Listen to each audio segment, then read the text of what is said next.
បាច់ជំរាបសួរបងប្អូនតគ្នាបាទសម្រាប់ថ្ងៃនេះគឺបានសង់មួយគ្រឿងនេះបងប្អូនបាទដែលមានបញ្ហាដូរស្បែកយកស្បែកអូសឲ្យហើយនៅតែមិនខ្លាំងខ្សោយ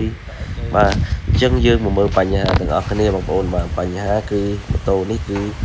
ស៊ីប្រេងបាតដែរបាទទៅលើក្បាត់ពីស្តុងហើយចម្បងគឺស្ប៉ាប់តែម្ដងបងប្អូនម៉ូតូនេះបាទបញ្ហាទៅលើស្ប៉ាប់កាលណាស្ប៉ាប់វាអត់ចិត្តស្ប៉ាប់ខ្លោចអញ្ចឹងវាខ្សោយបងប្អូនកំងច្រើនបាទឥឡូវយើងធ្វើការមើលស្ប៉ាប់ទាំងអស់គ្នានេះគឺអស់រលីងបងប្អូនបាទគឺសៃឡើងកើតហើយមានតែដូរទេស្ដើងមាត់ស្ប៉ាប់អស់ហើយបាទហើយជាមួយនឹងស្ប៉ាប់ភ្លើងដូចខ្ជុងបងប្អូននេះបាទ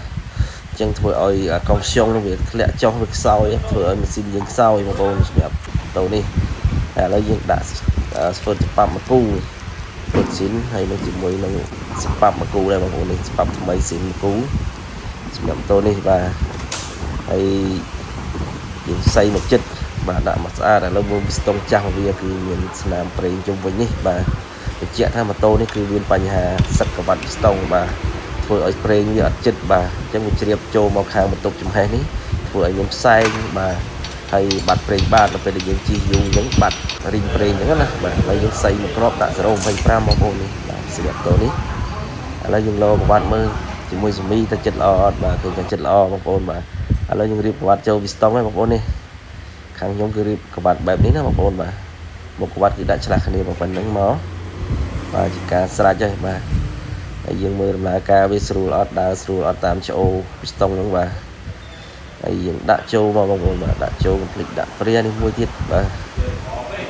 វាក្បាត់ពីស្តុងនេះសំខាន់ណាស់យើងដាក់របៀបនេះបងប្អូនអសវាឡើងលើអញ្ចឹងមកបាទ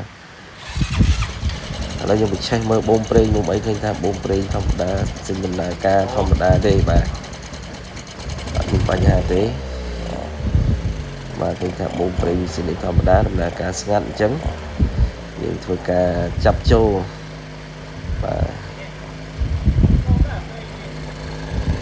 ចាប់ចូលហើយយើងបញ្ឆេះភាសាទៀតឆេះមើលដំណើរការវាបាទឆេះមើលស្ងាត់ធម្មតារោមើលអីមើលអញ្ចឹងណាបាទការធម្មតាមើលការលេខជ្រាបអញ្ចឹងគឺអត់មានទេឥ